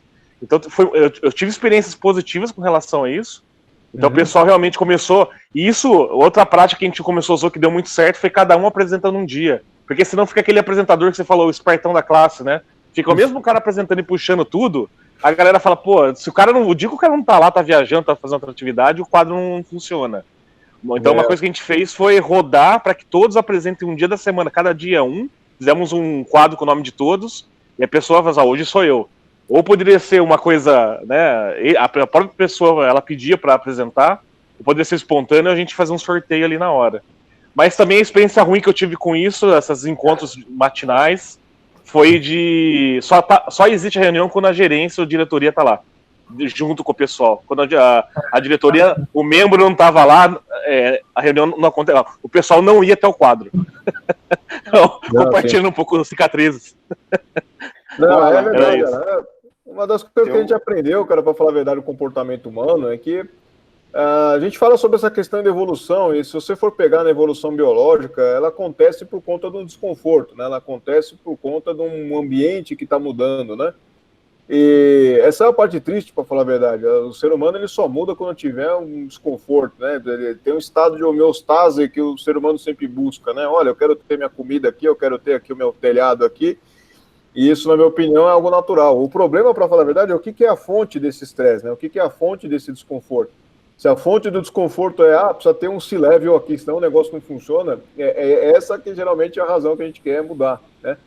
Aí acho que entra também a questão da liderança, né? Nós estamos... Sim, é toda uma maturidade, né? Maturidade que a empresa tá, de cada time que está, né? Como que não é isso? Exato, aí entra na questão de, cara, qual que é o propósito, né? Tem aquela pesquisa lá do Daniel Pink que fala que o trabalhador do conhecimento, ele se motiva por conta de 3 coisas, né, cara? É maestria, propósito, qual que é o outro, Leandro? Maestria, propósito e autonomia. Autonomia, maestria e propósito, né? E isso muitas vezes é o que não existe, cara, nos nossos ambientes, né? Outra coisa que eu vejo também é falta de visão. A gente tem um blackout de liderança, pessoal, na minha opinião, cara. São poucos líderes, cara, que muitas vezes eu encontro na maioria das organizações, são caras que inspiram, são caras que mostram a visão, cara, a empresa tá aqui, a gente vai para lá, entendeu? Isso muitas vezes falta. Então, essa falta de propósito, muitas vezes, para o trabalhador do conhecimento é um negócio terrível, cara. Eu, particularmente, nunca consegui trabalhar bem numa empresa que não sabia qual era o papel dela no mercado, né? Uma das contribuições, cara, que os italianos deu para nós, né, cara, de onde que veio esse termo razão social, né? Cara, a razão social é a visão, cara, que a sociedade limitada tem, cara, de, olha, essa empresa está inserida na sociedade, né, cara? O que é o dinheiro, cara? O dinheiro, para falar a verdade, Eu fiz algo para alguém, cara, na sociedade, essa pessoa me remunerou. E o dinheiro, para falar a verdade, seria a prova social que eu fiz um bem para alguém, cara, e agora eu posso, cara, comprar um serviço, né? Porque eu provei para a sociedade que eu ganhei esse dinheiro, cara, ajudando alguma coisa, né? E algumas empresas simplesmente perdem a visão. Ou hoje, cara, é o dinheiro, ou startup, por exemplo, é o burn rate, né, cara? O quanto de dinheiro que a gente recebeu do VC e muitas vezes não pensa no cliente, não pensa qual que é o propósito dela, né? Ô, Rodrigo, qual que é uma dica que você pode dar aí? Eu vou falar por experiência própria. Acho que o Marcos Passos está aí, ele trabalhou junto comigo uns 7, 8 anos atrás. A gente implementou, primeiro a gente fez um mapeamento, né, de um laboratório, tinha 3, 4 áreas, né, diferentes, e tem muito a ver com a cultura, né, e com as pessoas também, né, que a gente está falando. Então, em algumas, eu comecei com Scrum, não deu certo, aí eu fiz uma mistura, nós fizemos uma mistura de Scrum com Kanban, que a gente chamou de Scrumban. Isso aumentou a produtividade em 20%. Tinha outras áreas que não adiantava colocar Scrum ou Kanban, tinha que ser tradicional, porque dependia muito da cultura. E tem outra que é simplesmente um FIFO, né? Então, assim, pela sua experiência aí que você tem, né, como consultor, essas coisas, como que você começa a fazer essa parte de análise, né, para verificar desde a parte cultural, da parte operacional, assim, para você fazer uma mescla, assim, né, não ser um Kanban puro, assim, ó, aqui vai dar com certeza um Kanban puro, outros aqui vai ter que ser uma mescla. Como é que você atua em cima disso, Rodrigo? Vamos lá, Nakamura. Eu vou mostrar uma coisa para vocês, o que eu tenho que mostrar, tá? Vocês viram o meu cachorro, ele tá aqui, ó. O cachorro tá aqui, ó. Tá deitado ali, ó, tá? E ele é um vira-lata. A gente adotou ele, para falar a verdade. História engraçada, porque ele causou um acidente, cara, na frente da minha casa, cara. Ele passou na frente de uma Brasília, a Brasília parou, o motoboy, o cara bateu na traseira da Brasília. Minhas filhas eram pequenas, cara, minha esposa falou: vai pra dentro, tal, porque a gente achou que o motoboy tinha morrido, né? E causou todo esse alvoroço, nós adotamos ele. Na época, eu imaginava que o cachorro tinha dono, deu o nome temporário Kanban e acabou ficando até hoje. Faz 6 anos que eu tô procurando o dono do cachorro.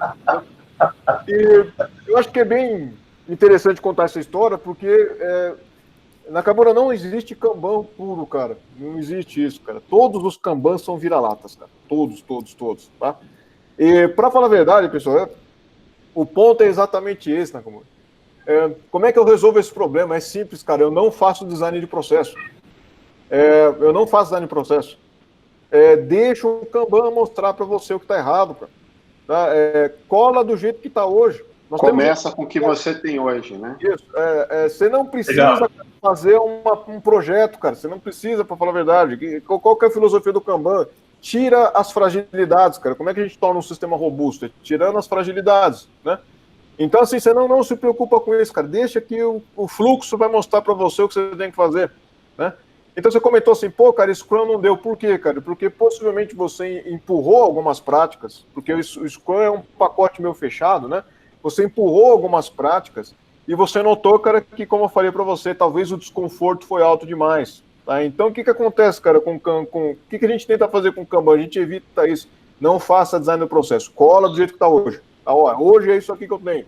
Não faz um processo bonitinho. Cola, cara, do jeito que está hoje. Aí o Kanban vai começar a mostrar para você. Olha, tem uma demanda... Nakamura, é lindo. Esse negócio começa com o que você tem hoje. A hora que você entende isso, isso é maravilhoso. Isso é mágico. Te dá uma liberdade também, entendeu? Você não precisa ficar pensando em problemas que não existem. O ser humano tem uma tendência maravilhosa, cara, de especular. Tá? Qual que foi a grande lição, cara, do Eliyahu Goldratt, cara, com a teoria das restrições? Você não sabe onde é que está o desgraçado do gargalo.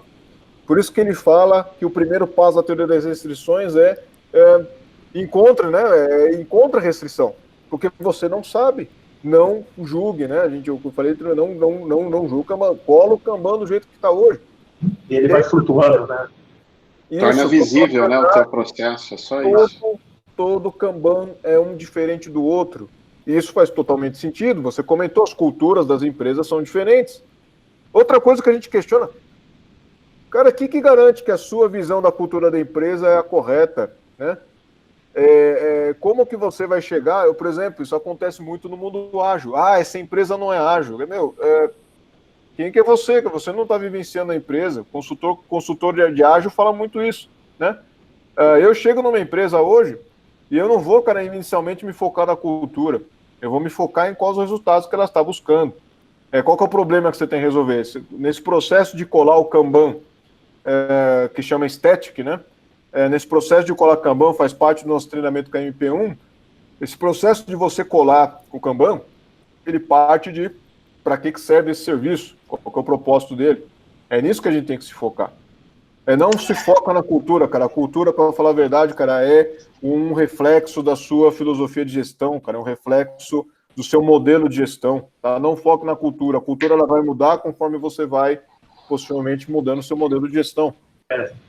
A cultura, ela é como se fosse uma sombra, né? Você não consegue mudar ela, né? Você tem que mudar o que está gerando aquele reflexo ali. E a cultura é a última coisa que muda, né? Então, eu acho que a ideia é você realmente começar... Cara, é simples aquela meia dúzia de passos ali do Kanban e funciona. Você mapeia, torna visível o teu fluxo. Aí os problemas começam a se tornar explícitos. Aí atos de liderança, você começa a brincar e trabalhar com aquilo, criar hipóteses. Você vai medindo tudo isso e vai vendo com números se você está conseguindo resultado ou não. E as coisas vão acontecendo. E às vezes você não precisa fazer uma transformação gigante, uma coisa... 2, 3 coisinhas que você ajustou ali e foi. E só pegando um gancho de vocês aí, uma coisa que deu muito certo pra gente foi construir, como o Rodrigo comentou lá no início, né? O Kanban ele é flexível, você consegue construir o Kanban de acordo com a necessidade. E quanto mais você envolveu o time para poder elaborar esse Kanban, esse movimento de colar o Kanban time na rotina diária dos grupos, quanto mais você conseguir envolver o time para aquilo sair de uma inteligência coletiva entre eles ali, o que eles julgam que vai dar certo, que não vai, tentativa e erro, vamos lá, hoje não deu muito certo, vamos tirar essa coluna, isso aqui não estava agregando muito valor. Eu acho que isso faz todo sentido de você tornar orgânico aquilo, né? Tornar aquilo no dia a dia, o pessoal gostar daquela prática. Né? Sim, mas assim, fazendo pequenas mudanças, né, Alan? Não é fazendo grandes mudanças radicais, tá? Você não vai mudar o quadro inteiro do dia para a noite. Uma coisa, muda outra, vai medindo, vai entendendo o que está dando certo, o que não está dando certo. Mas é promover isso no time, né? O time tem que entender que isso é dele, né? Se o time não está fazendo porque o gestor não está do lado, eles não têm afinidade nenhuma. Aquilo é mais uma chateação que vem de cima que atrapalha o dia a dia deles no que eles entendem que é cobrado deles no final do dia. Outra coisa também é a questão de você linkar o seu resultado do Kanban com o resultado do negócio. Você tem que resgatar a todo momento, fazer esses links que você está comentando. Fala, gente, nós estamos fazendo isso, qual que é a nossa essência, o porquê? Esse é o objetivo disso aqui, qual que é o critério de sucesso da gente fazer esse cara aqui? Porque a gente está lutando tanto nesses sprints aqui, na conversa diária, para poder fazer isso acontecer. Está conectado com qual é o objetivo estratégico da organização? Fazer esses links, trazer o povo, senão fica aquela coisa do dia a dia só, né? E o pessoal vai desanimando. O pessoal tá me ouvindo aí, Alex, aqui? Sim. Ó, pessoal, tudo bem? Deixa eu só compartilhar uma experiência aqui que eu acho que vai bem de encontro com o que vocês estão falando, né? Eu participei no final do ano passado, na verdade, durante 6 meses de um projeto, tinha como intuito geração de um novo produto aqui para a Austrália, e a experiência foi legal porque, assim, no começo, a sugestão nossa, né, ela foi fazer vamos colocar assim, vou colocar um quadro de Kanban, não vou nem discutir a complexidade, né, disso, eu não sou um profissional tão experiente quanto vocês no Kanban, mas eu uso mais o Kanban, vamos colocar assim, o Kanban mais simplista, né, simplesmente para a gente ter uma visão do nosso IP ali, para ver o to-do que está dando a semana e conseguir medir o sucesso que a gente está tendo e por aí vai. E um dos líderes do projeto, né, que nesse caso era o nosso cliente, uma das pessoas lá liderava o projeto, eles estavam começando a fazer um processo de transição na gestão dos projetos internos e implementando o Scrum, que foi até o que o Naka trouxe aí, né, de algumas tentativas. E aí uma das coisas que eles quiseram foi implementar o Scrum nesse projeto, né? E aí começou-se a ter uma série de outras iniciativas que não fazia parte desse Kanban inicial, que foi, não, vamos definir claramente qual é o nível de esforço, vamos jogar, fazer poker plane, fazer uma série de coisas, né? que no fim, o que a gente sentiu é que foi pro lado do que o Alan comentou aí agora, né, recentemente, que as pessoas começaram a ver uma série de novas iniciativas, mas elas não conseguiam ver o real resultado que você estava começando a trazer, e parecia só mais trabalho, ou parecia mais uma reunião imposta pelo líder do projeto, né? E a gente começou a perceber que, vamos dizer assim, mais completo, se é que pode dizer assim, passou a ficar o processo, as reuniões, as metodologias, a forma de medir, menos resultado o time conseguiu entregar de fato. Depois de 3 meses de projeto, eles voltaram para o Kanban inicial, vamos colocar assim, que era apenas para ter uma visão do que estava acontecendo e medindo a evolução e a redução ali de barreiras que a gente tinha. Então, eu acho que isso mostra realmente essa questão do Kanban. Eu confesso que eu já sofri muito, porque eu venho de uma empresa de inovação, né, onde a gente muitas vezes não é profundo, né, em algumas questões de gerenciamento de projeto, principalmente porque muitas vezes a gente convidava pessoas da manufatura que têm um conhecimento mais profundo de outras ferramentas que são incorporadas no Kanban, e muitas vezes isso era só crítica. A gente sempre recebia muitas críticas assim: você não está fazendo Kanban, e o que você está fazendo não é Kanban, isso não é Kanban, você precisa incluir isso para ser Kanban de verdade, se você não tem resultado na Kanban, Então, assim, eu compartilho um pouco da frustração, mas eu gosto muito dessa linha que o Rodrigo trouxe da simplicidade, né? Muitas vezes ela trazer muito mais resultado do que a gente tornar aquele ambiente simples, às vezes complexo, cheio de teorias, cheio de direcionamentos, cheio de gurus, mas que no fim do dia, hora que você coloca ali os números de fato, né, e traz aquelas informações, os resultados nem sempre são tão bons. Eu só compartilhando um pouco dessa experiência que eu tive. E por isso que eu já acabo sendo mais... O mercado tem aquela coisa hoje em dia que o diretor da empresa vai lá para o Vale do Silício, faz uma imersão, volta, vai conhecer o Cubo, né? Sai do Cubo ali, vai visitar algum amigo ali que está investindo em startup, volta cheio de ideias maravilhosas, né? E aí, eu já falei isso com o Alex algumas vezes, né? Contrata um cara para fazer design thinking, depois implementa ali, instala, né? Scrum.exe, manda rodar, depois põe safe para escalar e acha que automaticamente tudo vai se realizar, né? Legal. Mal sabe ele que está gerando mais dor do que ele tinha antes, né? Ele tá instalando mais dores ali do que ele tinha antes, né? Essa ideia que vem do... Eu sigo o Rodrigo aí gente, o saco do Rodrigo aí já faz 10 anos aí. Já gastei dinheiro com ele aí. Esse apartamento dele aí, ó, já tem um tijolinho ali que eu paguei ali. Mas... Você está ajudando a pagar o aluguel, cara. Eu ajudei, né? Porque o aluguel é todo mês, né? Eu ajudei. Não, estou ajudando, estou fazendo curso agora contigo. Estou ajudando aí.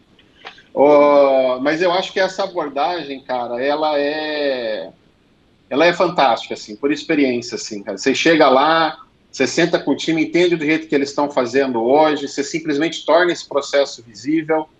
E, Yoshima, você fala uma coisa de tornar a dor visível, né? Expor a dor, né? Você tem uma frase que você fala que está me fugindo agora, que é bacana, mas é isso, é tornar o processo visível, né? E quando o processo está visível, você começa a encorajar o time a pensar sobre isso, a criar hipóteses, a testar as hipóteses. E aí você traz métrica para entender qual é o efeito que isso tá trazendo, né? E daí vão emergindo resultados, né? E desses resultados você vai conquistando mais o time e tudo mais. E uma coisa que tem no Kanban junto com o time lá é que diminui o estresse do time, viu, Alan? Quando está funcionando de uma maneira bacana, você nota que você dá uma equilibrada na demanda e na capacidade do time, assim, diminui o estresse do time, cara. Funciona. Você nota que o time respira de uma forma diferente, assim. Ô, Leandro, o Rodrigo Mosquim, deixa eu aproveitar, entrar nessa conversa um pouco aí, seguindo um pouco o que o Leandro falou agora aí. Eu venho de uma empresa, né, de processo contínuo, não é manufatura, não? É um processo contínuo. Não, existe área de conhecimento? Sim, toda área de engenharia, né? Numa empresa, ela trabalha com conhecimento. Deixa o pessoal que faz manutenção tal, mas a maioria não, tem essa parte de conhecimento. a minha pergunta é um pouco diferente aí para vocês darem uma refletida. Ontem mesmo eu assisti uma palestra sobre qual é a tendência do mercado hoje. Você tem as famosas tecnologias, princípios da indústria 4.0, onde você trabalha com conectividade, interface homem-máquina, né, autogestão, sistemas autogeridos e processos. Aí que eu ia fazer a pergunta para vocês, como é que você relaciona o Kanban com essas tecnologias de... por exemplo, você faz uma parada lá na refinaria, né, que eu trabalhei na refinaria, 5 mil tarefas, 15 mil tarefas, talvez. Então, eu até fiz a brincadeira essa semana e colocou um quadro de 110 metros por 5 metros de altura, só para encher o saco, né? Porque não dá, 5 mil pessoas trabalhando, 2 mil pessoas trabalhando, quer dizer, esses quadrinhos não funcionam. Mas hoje, você tem ferramentas no mercado de gestão, que chama de BIM, sabe, de tudo, onde você faz o quê? Simula, né? Visual, você testa tudo ali na máquina. Você hoje usa inteligência artificial, que você falou, né? O homem não consegue pensar com mais de 3, 4 variáveis, ele funde a cabeça. A máquina não. Então hoje você tem tecnologia de realidade aumentada, inteligência artificial, BIM, vamos falar, né? O BIM do mercado. Como é que você trabalha o Kanban, né? Com todas essas ferramentas de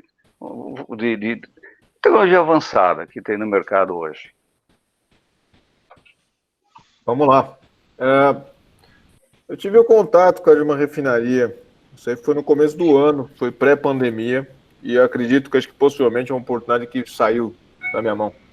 Mas ele era um gestor, cara, exatamente desse ambiente, cara, de parada técnica, cara, e inclusive era também de refinaria, tá? E ele chegou para mim e falou o seguinte: Rodrigo, hoje é uma abordagem tradicional, não tem essa auto-organização que você comentou, tá? Não para falar a verdade. Ele falou assim: Rodrigo, essas paradas técnicas acontecem aqui, cara, na planta, do mesmo jeito há 20 anos, né? E uma das perguntas que eu fiz para ele, Mosquinho, foi a seguinte, cara: o quanto que isso representa para a sua empresa se a gente reduzir essa parada técnica de, se não me engano, era 20 dias por 18 dias. Ele falou assim: pô, cara, se eu ganhar 2 dias da minha parada técnica, cara, eu vou ganhar milhões, né? Eu vou ganhar milhões. Ele falou: ao passo que também, cara, se eu estender isso aí, cara, mais 2 dias, eu vou perder milhões, né? Assim, o core da sua pergunta, eu vou ser bem sincero, Mosquinha, eu nunca trabalhei nesse ambiente, cara, de envolver essas questões do tipo interface homem-máquina e BIM, esse tipo de coisa. Eu, particularmente, nunca peguei um caso desse, tá? Mas pelo menos o começo que você comentou, de fazer integrações de tecnologia, entender as coisas como um fluxo, eu diria para você que acho que 2 coisas podem ajudar, tá? Podem ajudar. Primeiro, esse princípio da auto-organização, que é algo que nós acreditamos muito em Kanban, cara. Você gerencia o trabalho e não gerencia o trabalhador, tá? Outra coisa que eu acho que eu acredito muito com um cenário desse, você precisa de liderança, tá? Um dos modelos que eu particularmente tenho estudado muito, cara, é o modelo militar. Muitas vezes quando a gente fala, cara, sobre o modelo militar, vem aquela visão de Hollywood, né? Aquele negócio, totalmente comando e controle, mas se você for estudar um pouco, cara, sobre como é que funciona, comando e controle ele é mal interpretado e também, para falar a verdade, uma organização militar, cara, não é o que Hollywood pinta, né? Eu acredito que acho que fazer trabalhos em pequenos squads, cara, com uma liderança, mas dando autonomia, dando um sistema auto-organizado, acho que pode ser um experimento válido, tá? Esse gestor que entrou em contato comigo, ele falou: Rodrigo, é o seguinte, cara, minha parada de manutenção é um Gantt chart com 3.000 linhas, tá? E hoje, para falar a verdade, ele fala: o gargalo está no gerente do projeto. Esse tipo de coisa que eu acho que vale a pena a gente tentar investir, cara, ver uma forma da gente tirar algumas restrições, mas ao mesmo tempo manter a governança. Se você perguntar para mim, cara, acho que é isso que Kanban pode ajudar. Você descentraliza o controle e em troca disso, cara, você ganha agilidade. Eu acredito que acho que a literatura daquele autor, que na minha opinião é um guru de gestão vivo ainda, cara, que é o Donald Reinertsen. Acho que ele pode ter o caminho ali para ajudar. Ele fala bastante sobre essa questão de como que você, muitas vezes, você coloca, cara, restrições que não vai dizer para a pessoa exatamente o que ela tem que fazer, cara. Você dá uma margem de liberdade para a pessoa tomar as próprias decisões, mas você controla a natureza da decisão e não a decisão em si. Tá? Eu posso depois passar uma palestra do Reinertsen que ele fala um pouco sobre isso. Tá? A palestra é mais ou menos assim, cara. Na Boeing, cara, você tem 5 mil engenheiros fazendo o design do avião, né? E o que ele fazia, cara? Ele falava o seguinte: olha, qualquer engenheiro, cara, por mais raso que seja, pode tomar uma decisão de reduzir o peso do avião em 5 quilos, trocando essa decisão, cara, por até, se eu não me engano, $1.200, cara, no preço final do avião. Tá? Agora, o que acontece? Um engenheiro sênior, ele talvez, cara, possa trocar 30 quilos por $12 mil. Só que essa é uma decisão que só um engenheiro sênior pode tomar. E esse é o jeito que a Boeing conseguiu, cara, ao invés de fazer, cara, um departamento de aprovação de orçamento por peso contra valor, né? Ou seja, uma forma engenhosa, cara, que a Boeing encontrou, cara, dela controlar a natureza da decisão, mas não a decisão em si, cara. Qualquer engenheiro lá pode trocar 5 quilos por $1.200, né? E isso aí é uma escala que, conforme você vai escalando na responsabilidade do projeto, você pode fazer trocas de valores maiores, cara, por preços maiores, né?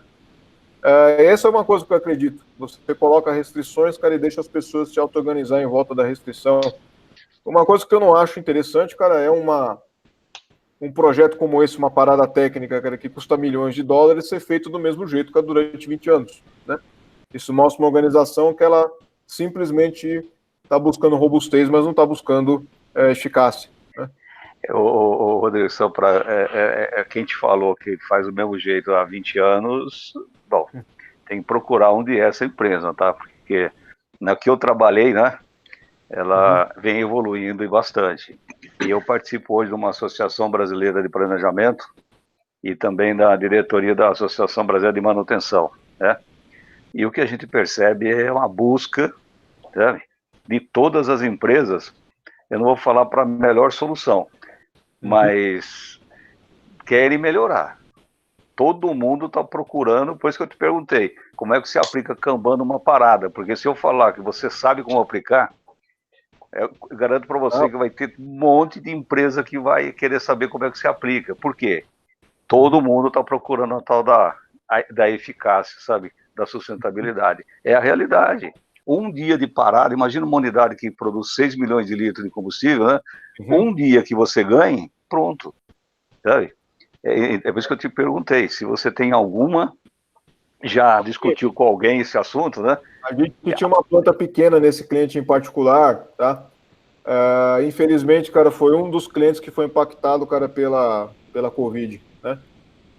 Mas é o passo da gente, podemos tentar costurar, tá? Podemos tentar costurar. Não existe uma fórmula pronta para isso, tá, Mosquinha? Se alguém falar para você, eu apliquei Kanban numa parada, o cara vai estar mentindo, que eu particularmente nunca vi, tá?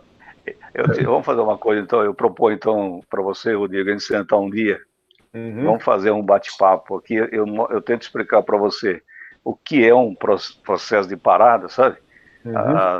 E aí você tentar internalizar um pouquinho o que é uma parada.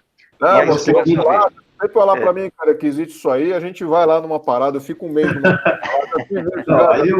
Aí eu acho que tem um monte de gente que tem interesse. Aí a gente pode marcar um encontro para a gente falar só sobre isso. Isso seria interessante. Fazer como se fosse um estudo de caso. Gente, lá, Paulínia, cara, nesse cliente em particular, cara, viu? Aí foi um dos negócios que eu chorei, cara, que a pandemia acabou, que eles começaram a colocar muita algumas pararam, né? Algumas áreas pararam, até de refinaria e tal, né? E foi uma situação que eu perdi o contato. Eu tô para retomar, para falar a verdade. Vamos ver se passa esse pesadelo todo aí, né? Gente, peraí. Cara, eu visito vocês aí. Por mim, cara, é só marcar. Eu levo aqui o nosso pessoal aqui e a gente faz um bem bolado aí. Leandro, vamos coordenar. Eu não quero mais pegar projeto de tecnologia, cara. Eu quero sair dessa área. Cara. Eu falo sério, eu trabalho com ele há 20 anos, cara. Eu tenho procurado agência de publicidade para fazer projeto, porque eu não aguento mais essa associação somente com tecnologia. A tecnologia, na minha opinião, é um oceano vermelho. Todo mundo quer resolver. É o Safe, é o Scrum. Eu quero fazer coisas novas. Eu não quero trabalhar com a mesma coisa. Eu, para falar a verdade, estou trabalhando com a mesma coisa há 10 anos. Entendeu? Legal, pessoal. É o seguinte, desculpa interromper aí, a discussão tá boa. Gostei da interação. Eu até vou sugerir aí, junto com o Leandro, o pessoal, a gente fazer um estudo de caso sobre isso. A gente entra com a experiência da automobilística, da parte de química, da parte de agro, junto com o Mosquim e junto com você, Rodrigo. Mas, primeiro, eu queria... Gostei muito do papo com vocês, cara. Gostei muito mesmo. Bom, agradecer a participação, né? Já está passou um pouco aí do tempo, agradecer todo mundo, o Leandro que organizou, o Rodrigo pelo tempo, o pessoal aí que participou. Acho que está gravando, né, Leandro? Tô gravando. Tá, vamos disponibilizar isso. Já deixo aqui o convite para o seu retorno, Rodrigo, para a gente conversar e junto com esse caso. E, bom, queria só avisar, amanhã nós temos também a palestra aí da teoria da restrição com o pessoal do Goldratt, que é o Fabiano, acho que vocês conhecem, e também um outro tema aí que eu acho que vai dar várias discussões. 1 hora eu acho que não vai ser o suficiente também. Muito bem, vai ser no mesmo horário, vou ver se eu participo. Eu perdi um pouco de contato com a comunidade da teoria das restrições, mas eu acho que vale a pena retomar. É uma das ferramentas que a gente usa em Kanban para tratar com gargalos, é a teoria das restrições, né? Legal. Obrigado aí, pessoal. Então, obrigado, Mosquinho, obrigado, Alan. Abraço. Leandro, Marcos, pessoal. Grande abraço a todos aí. Tá bom, Um abraço então. a todos. Boa noite.